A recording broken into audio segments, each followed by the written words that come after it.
asistir a esta convocatoria. Como ustedes lo han escuchado en la conferencia de prensa que me antecedió y que tiene que ver con el Sistema Nacional Anticorrupción, una vez que hemos terminado la primera parte de las leyes reglamentarias, hoy existen dos importantes preguntas.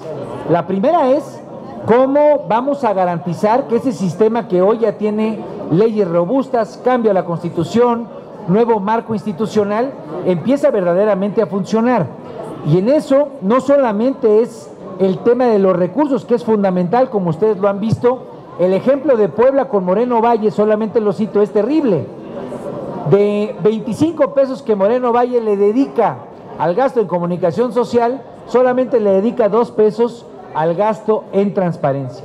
Ese es un reto, tener recursos suficientes en los institutos de acceso a la información, en el propio INAI, pero también es indispensable que garanticemos no solo los nombramientos que están pendientes, nombramientos del fiscal anticorrupción, del titular de la Secretaría de Función Pública, de los magistrados, sino de algo de lo que no se ha hablado y que tiene que ver con el buen funcionamiento de una institución que hoy ya tenemos y que tampoco está al 100% de acuerdo a lo que requiere el Sistema Nacional Anticorrupción, y me refiero a la Auditoría Superior de la Federación. Necesitamos, para que el Sistema Nacional Anticorrupción funcione, una Auditoría Superior de la Federación que sea de reacción inmediata. Hoy es una auditoría de reacción lenta. Y les pongo un ejemplo.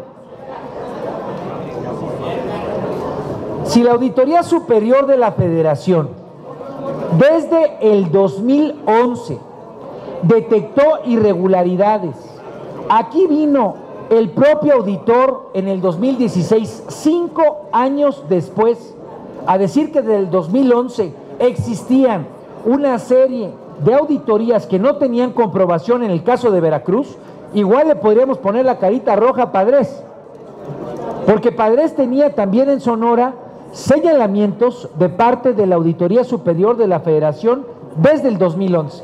Hoy, compañeros y compañeras, tanto Javier Duarte como Padres están prófugos de la justicia mexicana. Entonces, no solamente genera una terrible indignación, y yo espero que sea uno de los temas que puedan ser tratados por el propio secretario de Gobernación en esta comparecencia, no solamente que nosotros dijimos hace 3 semanas que sería el peor fiasco que alguien a quien ya le habían quitado sus derechos partidistas, alguien de que ya se sabía que se le estaba dando seguimiento en términos de una investigación de parte de la PGR, pues hoy han desuelto. Pero el problema no solamente es lo que ocurre y las reacciones frente a lo que ocurre en este momento, es cómo logramos prevenir. Y en ese sentido, la Auditoría Superior de la Federación tiene mucho que decirnos. Nos tiene que decir sobre todo frente al informe que la OCDE publicó la semana pasada y que deja claro que hay muchas áreas de mejora de parte de la Auditoría Superior de la Federación. La necesidad de perfeccionar su estrategia para responder eficazmente a su mandato. Recordemos que en el cambio a la ley le dimos la capacidad de involucrarse de manera inmediata y hacer investigaciones. Solamente les pongo un ejemplo. Este Senado de la República, hace apenas 2 meses y medio, le pedimos, por conducto de un punto de acuerdo que yo pregunté, que yo solicité, y lo aceptó así la Comisión Permanente, en dónde estaban los 50,000 millones de pesos de ingresos del refresco. Es hora y día en la que la Auditoría Superior de la Federación no ha tenido ninguna respuesta frente al Congreso de la Unión, ni frente a la Cámara de Diputados, ni frente a nosotros. Entonces, si tenemos una Auditoría Superior de la Federación tortuga que no tenga esa capacidad de responder eficazmente, no vamos a lograr que el sistema funcione. Entre las recomendaciones que le hace la OCDE son que la Auditoría Superior de la Federación podría mejorar sus aportaciones a la buena gobernanza y aumentar la aceptación de sus conclusiones,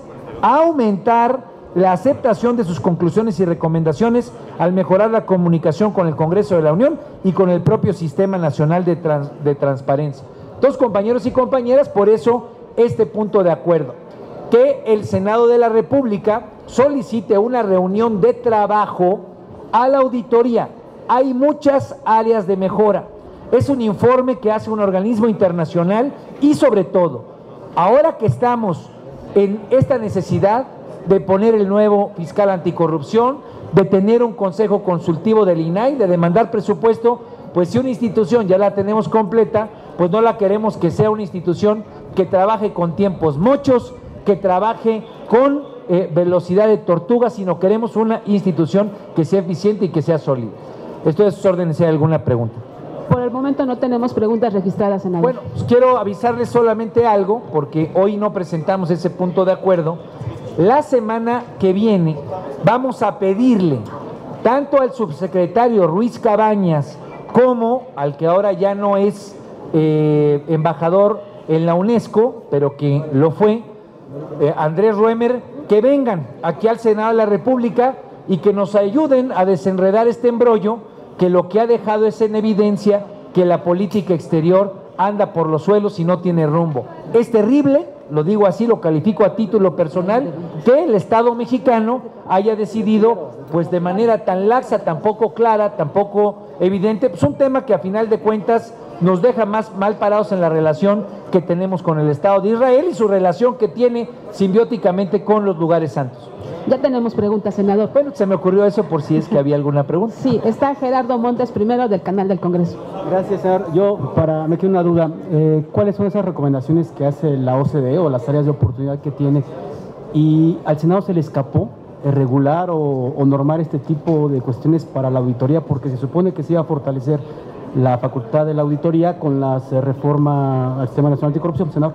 No, por el contrario, al Senado le quedó muy claro y así lo pusimos en la ley, por eso es el llamado respetuoso a que el auditor venga, porque a mí no me gustan, lo digo sinceramente, estas respuestas de que no hay presupuesto, de que el Sistema Nacional Anticorrupción, así lo dijo aquí en el Senado, va a tardar unos 2 años en implementarse. No podemos pensar que las cosas se vean con una inercia de a ver cómo vamos pateando la lata al final del día.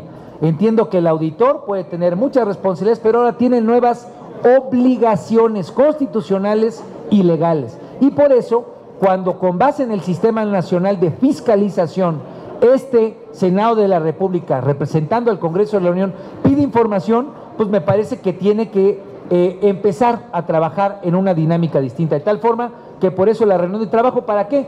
Para tener lo que dice la OCDE, que así lo dice, tiene todas las áreas de oportunidad, especialmente en una nueva coordinación con el Congreso de la Unión. Estamos dispuestos a ello, necesitamos fortalecer a la auditoría, pero no solamente quedarnos en que hace falta más presupuesto, ya basta también de solamente andar pidiendo lana, de lo que se trata es de que hay eficiencia en las instituciones. Tenemos otra pregunta, es de Andrea Becerril, de La Jornada. Senador, sobre el caso de Andrés Ruemer, yo le quería preguntar si no hay responsabilidad también en el Senado por haber avalado ese nombramiento que fue muy cuestionado y que finalmente el funcionario pues actuó de muy mala manera para que lo tuvieran que separar del servicio exterior. Bueno, sin duda alguna el Senado de la República, como parte de la política exterior y como parte de sus facultades constitucionales, tiene algo de responsabilidad en ello. Me parece que por lo tanto hay que hacer esa reunión y si hay que echarnos en cara cosas, hagámosla. Pero lo que no se vale es que cuando México toma decisiones en los organismos internacionales, pues la pregunta que quede es ¿dónde quedó la bolita? ¿Quién decidió? ¿Cómo se decidió? ¿Por qué a final de cuentas termina viendo algo que pareciera ser, no sé si un chivo expiatorio, pero sí la cadena más débil de mando, que es la que termina teniendo la renuncia? Hay que tener una política exterior que sea transparente frente a los ciudadanos, pero que sea perfectamente cierta frente al resto de los países. Porque si nosotros andamos dando tumbos, quedamos muy mal. Ya nos pasó con Trump, no se supo con claridad quién tomó esa decisión, a final de cuentas fue un embrete de actores políticos de distintos lugares. Pues no, nos parece que es importante por eso, que venga el subsecretario Ruiz Cabañas, que venga, así lo tenemos que invitar, porque no tenemos facultades de exigirle que asista al embajador Ruemer, pues para carear cómo estuvieron las cosas y para tener una ruta crítica clara de dónde deslindar responsabilidades.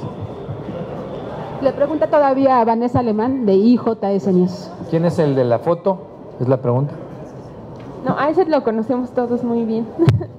Senador, quisiera preguntarle en este mismo tema, ¿qué cuestionamientos podemos esperar para la canciller en este tema de la separación de Andrés Ruemer?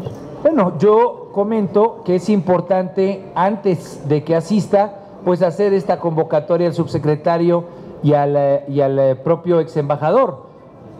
Yo he escuchado varias de las entrevistas que sobre este tema y repito, a mí la sensación que me queda es dónde quedó la bolita, quién tuvo la decisión, cómo se realizó, cómo se canalizó.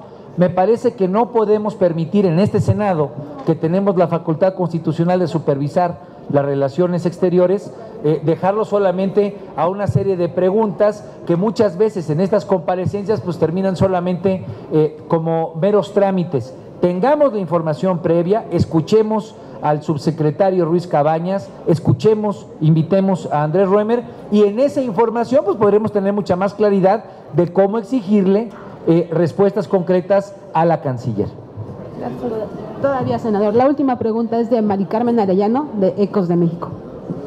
Hola, senador. Pues nada más una opinión. ¿Qué le pareció ayer el debate que estuvo entre Hillary y Trump y cuál sería el mensaje de muchos de sus paisanos que viven allá en el otro lado?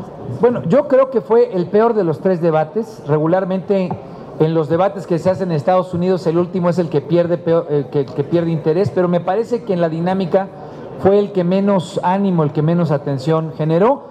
Fue uno en el que se habló mucho de política exterior, no solamente la relación con México, sino de Estados Unidos en el mundo. A mí me parece que el votante estadounidense ha perdido especial interés en este proceso porque siente que está más consolidada la posición de Hillary Clinton. Lo que quisiera cerrar diciendo es, esta elección deja claro que los mexicanos, que los latinos tendremos cada vez mayor ascendencia en quién es el presidente o la presidencia de los Estados Unidos. Y hoy hay varios lugares switcher. Hoy está Nevada, por ejemplo, que tiene una gran presencia de guerrerenses. Hay que trabajar con los guerrerenses que viven de este lado de la frontera y que tienen familia del otro lado de la frontera para que esa incidencia en el voto cada vez signifique un fortalecimiento de la relación bilateral. Gracias, senador. Muy amable. Gracias a ustedes.